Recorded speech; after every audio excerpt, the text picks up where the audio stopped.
estudio con orientación magisterial del día de hoy.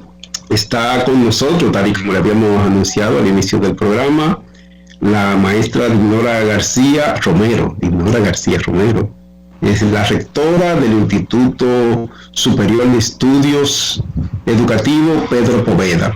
Yo diría Dinora tiene una larga ruta de aporte en materia de los temas educativos en el país. Para mí que es una referencia, yo diría, importante en el pensamiento educativo nacional y sobre todo en la práctica educativa nacional, que hay que consultarla sobre los temas importantes.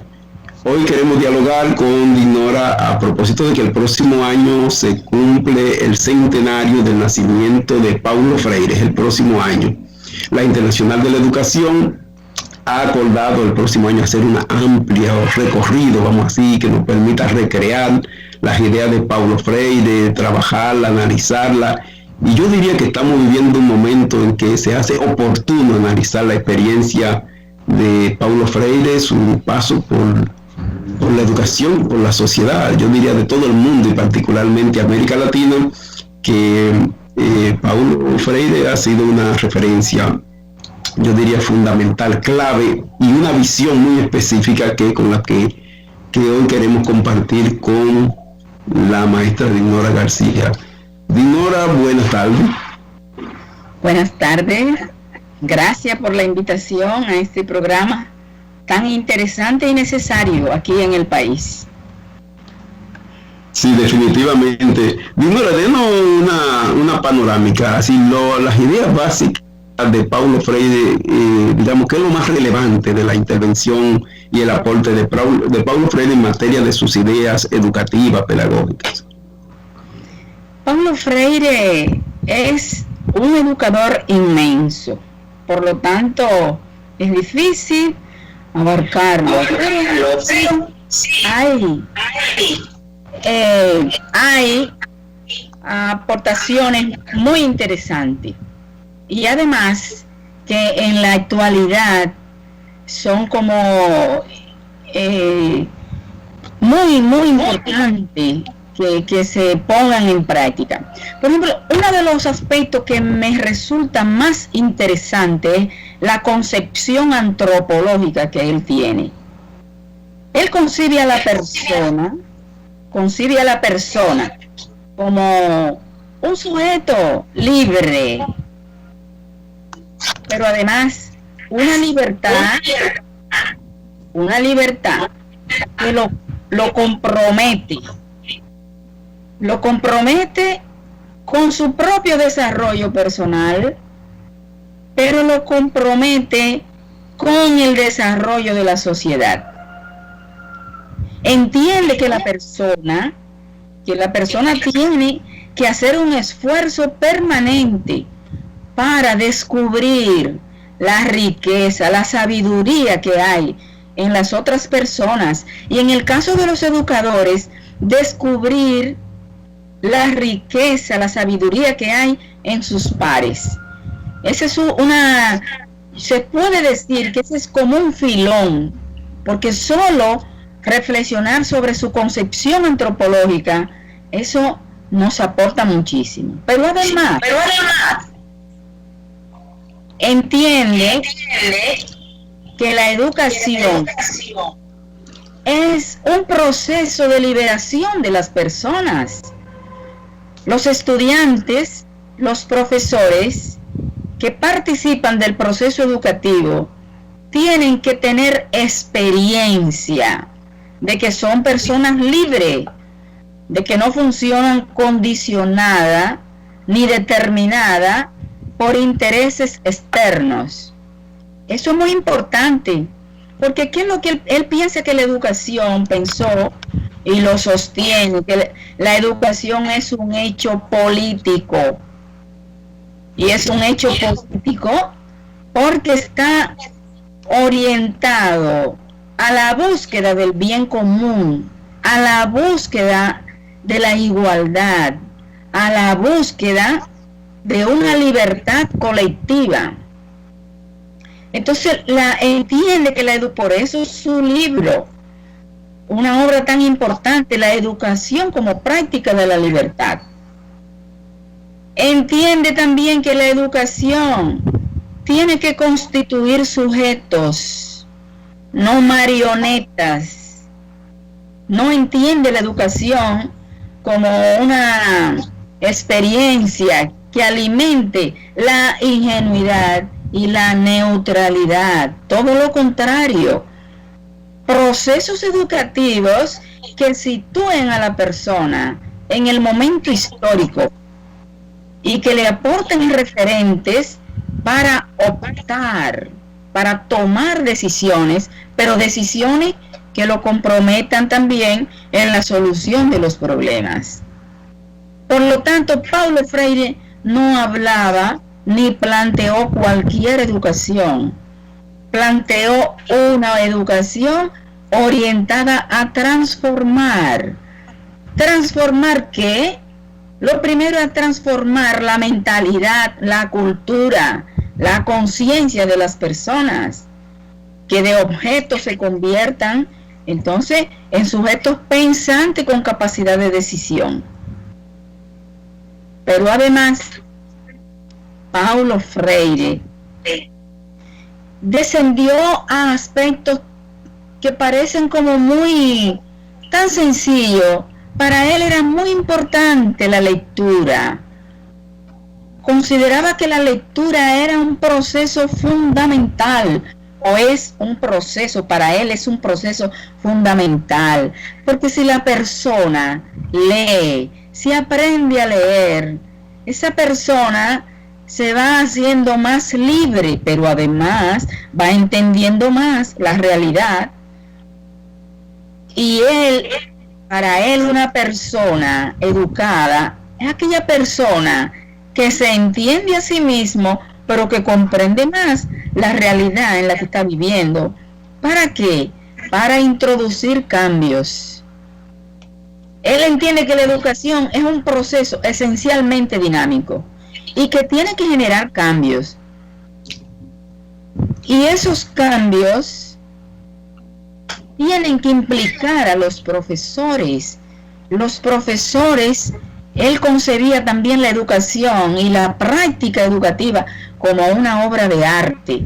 Él entendía que los profesores tenían que asumirse como artistas. ¿Por qué? Porque ponen en juego toda su creatividad, porque ponen en juego todos sus talentos, porque ponen en acción toda su capacidad intelectual. Mientras la sociedad de hoy considera que la mayoría de los profesores no tienen capacidad para nada, y por eso aquí tenemos instituciones y personas que dicen que hay que sustituir a los maestros. Sin embargo, Paulo Freire entendió en este momento que los profesores no solo tienen capacidad, sino que tienen vocación intelectual y que tienen capacidad de innovar, de introducir cambios y que aportan a la construcción de la sociedad. Paulo Freire era un educador que amaba la educación y amaba los sujetos también que se implican en este campo. Eso es parte de lo que tenemos que trabajar hoy, que los profesores no se sientan avergonzados de ser maestros y de ser maestras, sino que se sientan orgullosos de eso. Pero para eso tenemos que trabajar. Y el trabajo no puede ser individual. Tiene que ser un trabajo compartido. Otro aspecto que a mí me apasiona de Paulo Freire es que entendía que los educadores tenían que estar en permanente proceso de formación y que no es cualquier formación, es una formación con base científica, una formación situada y es una formación para servir. Por eso él defendió tanto la educación horizontal, la participación en igualdad. Cada vez que nosotros volvemos al texto de la educación bancaria, él nos está diciendo que la educación nos tiene que romper cada día más las barreras y los factores que excluyen. Tienen que ser procesos inclusivos, pero además, por eso él le dio tanta fuerza a la palabra. Hoy hay un desgaste de la palabra. Sin embargo, Paulo Freire defendió y sigue defendiendo la palabra desde donde él esté. Él defiende la palabra llena de contenido, pero la palabra enfocada para liberar, para fortalecer el desarrollo político de los educadores y el desarrollo político de la sociedad, entendiendo la política en la clave que él la entendió: romper estructuras que opriman, romper estructuras que excluyan, romper estructuras que acentúen el poder de unos pocos. Él entendía el poder servicio, el poder distribuido. Por eso defendió tanto la educación democrática. Todos estos valores nos convocan a nosotros a trabajar, a revisar nuestra práctica, a revisar nuestros enfoques, a revisar nuestras relaciones y además a revisar a quién le estamos sirviendo. ¿Por qué? ¿Para qué le estamos sirviendo? Tenemos que estar claros cuáles son los intereses que nos mueven en educación. Esto es muy necesario, porque si no estamos claros le podemos hacer mucho daño al sector educativo, pero también mucho daño a la sociedad, y nosotros también nos hacemos daño. Pero tenemos que recordar que Paulo Freire es el educador de la pedagogía de la autonomía. Tenemos que ser cada vez más autónomos, más autónomas. No quiere decir más independiente. No es cuestión de buscar independencia, no. Nosotros todos somos interdependientes, porque nos necesitamos unos a otros, unas a otras. Nos necesitamos, porque tenemos complementarios. Y esos saberes complementarios tenemos que fortalecerlos entre todos. No es individualmente. Hoy estamos viendo lo precaria que está la democracia en el continente y en el mundo. Nosotros tenemos experiencia de la precariedad democrática en la sociedad, en la familia y en el aula, en los centros educativos, en los distritos, en las regionales, en el mismo sindicato. Pues muchas veces hay conatos, hay tensiones, y esas tensiones muchas veces afectan la democracia. Por lo tanto, nosotros estamos convocados a celebrar en grande el centenario que se avecina de Paulo Freire, pero tenemos que celebrarlo generando cambios significativos donde estamos. ¿En qué contexto nos estamos moviendo? ¿Dónde que estamos interviniendo? Empecemos desde el aula. ¿Cómo son nuestras decisiones? ¿Qué relación tengo con los estudiantes? ¿Qué concepción tengo de esos estudiantes? ¿Qué concepción tengo de mí misma? si le tengo miedo a la directora, si le tengo miedo al ministro, si le tengo miedo al director de distrito, algo está funcionando en línea contraria a lo que plantea Paulo Freire. Y si descubro que eso va en la línea contraria de lo que plantea Paulo Freire, tengo que hacer un parón y revisar y cambiar la situación. ¿Por qué? Porque en vez de desarrollarme como persona y desarrollarme como educador, educadora, lo que voy a hacer es que me voy a embrutecer y me voy a volver un objeto. No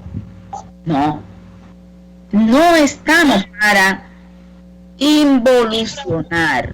Paulo Freire nos invita, y recordemos cómo él trabajó, cómo él desafió esa dictadura que le tocó y que lo sacó del país, pero que estando fuera del país continuó trabajando activamente y con mucha lucidez. Por eso Paulo Freire no es del continente, no es de Brasil. Por eso Paulo Freire es un educador universal, porque no se dejó amedrentar de nadie. Él lo que hizo fue impulsar el desarrollo personal, el desarrollo colectivo, el desarrollo social y sobre todo impulsar una educación diferente.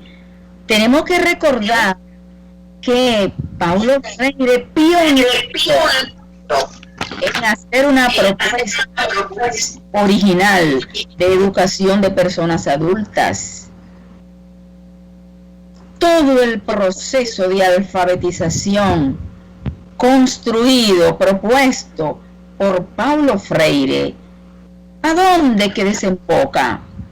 Pues desemboca en una persona con un desarrollo más integral, con un compromiso más amplio también, pero además desemboca en una persona situada, no una persona en el aire que va a depender de lo que otros digan, no, una persona que funciona con criterios, una persona que sabe muy bien en qué marco de valores actúa y por qué actúa.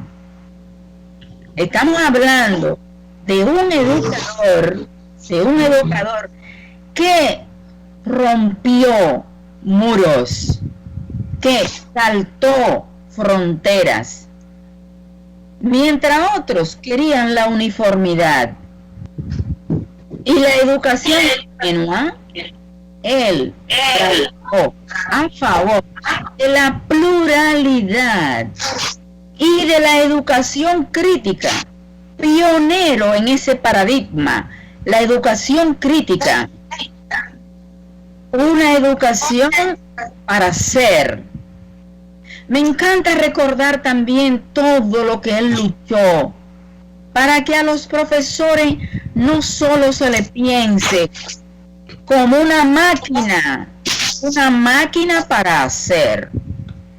Tenemos que fortalecer la educación y por eso tenemos que desarrollar el seminario 1, el seminario 2, el seminario 3 y tenemos que hacer eso sin pensar en el ser del maestro y la maestra.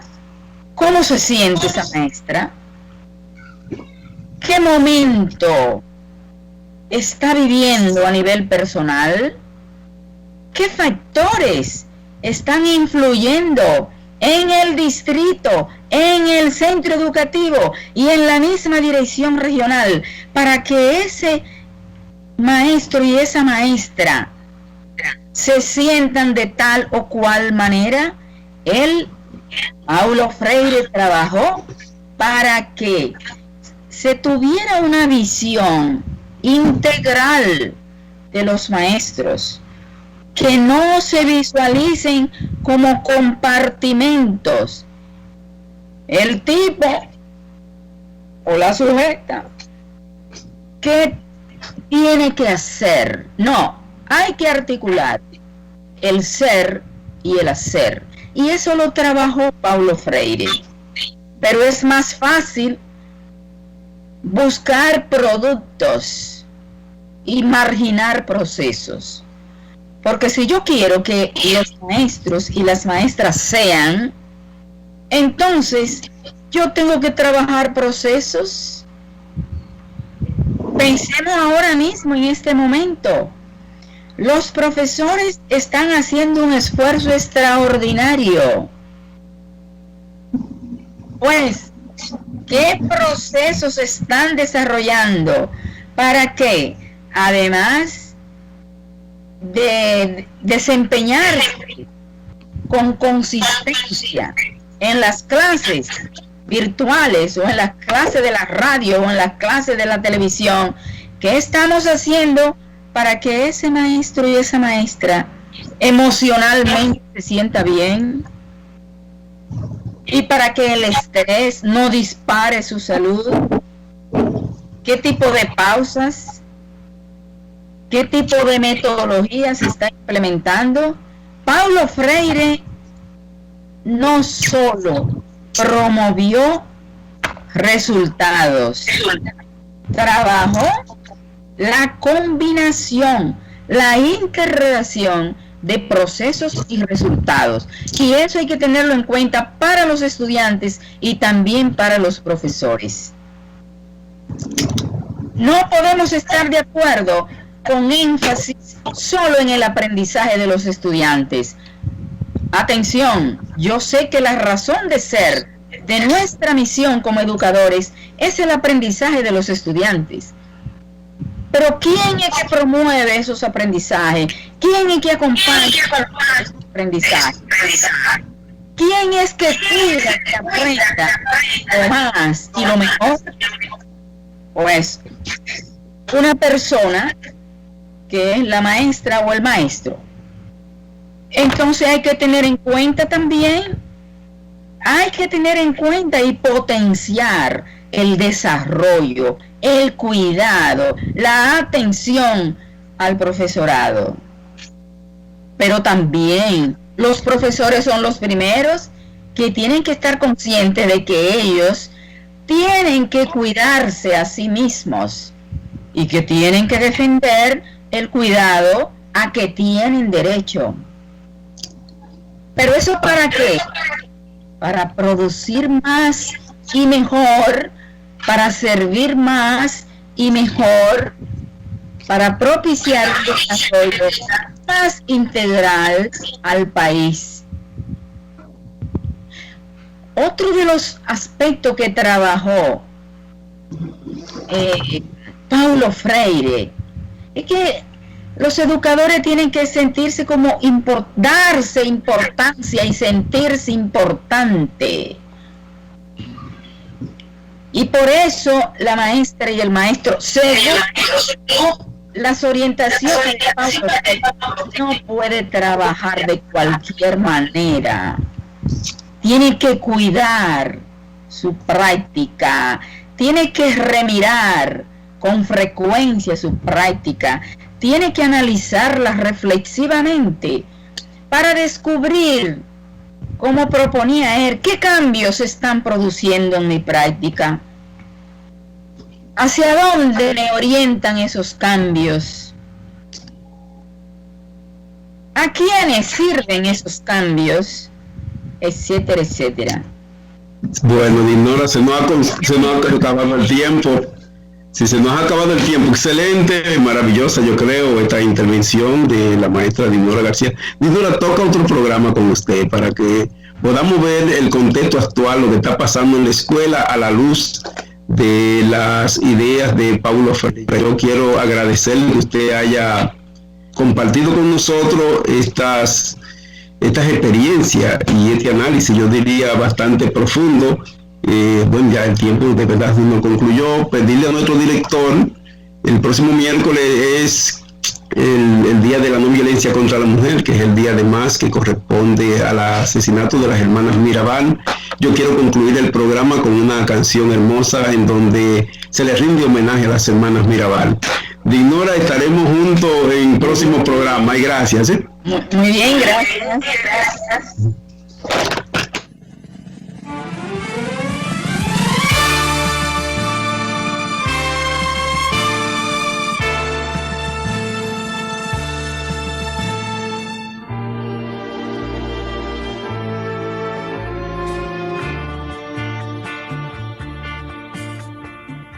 Fieles a los 3 esposos, en la cárcel apresados, volvían de Puerto Plata.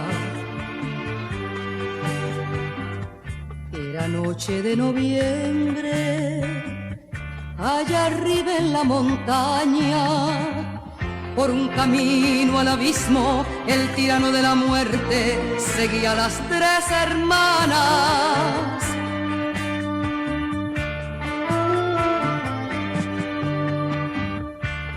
Al dulce claro arroyo, con olor a junco y musgo, sombras, fantasmas, desvelos. Sin luz en aquel silencio, fueron inmoladas ellas. Sin socorro, sin defensa, cayeron las 3 hermanas para levantarse luego.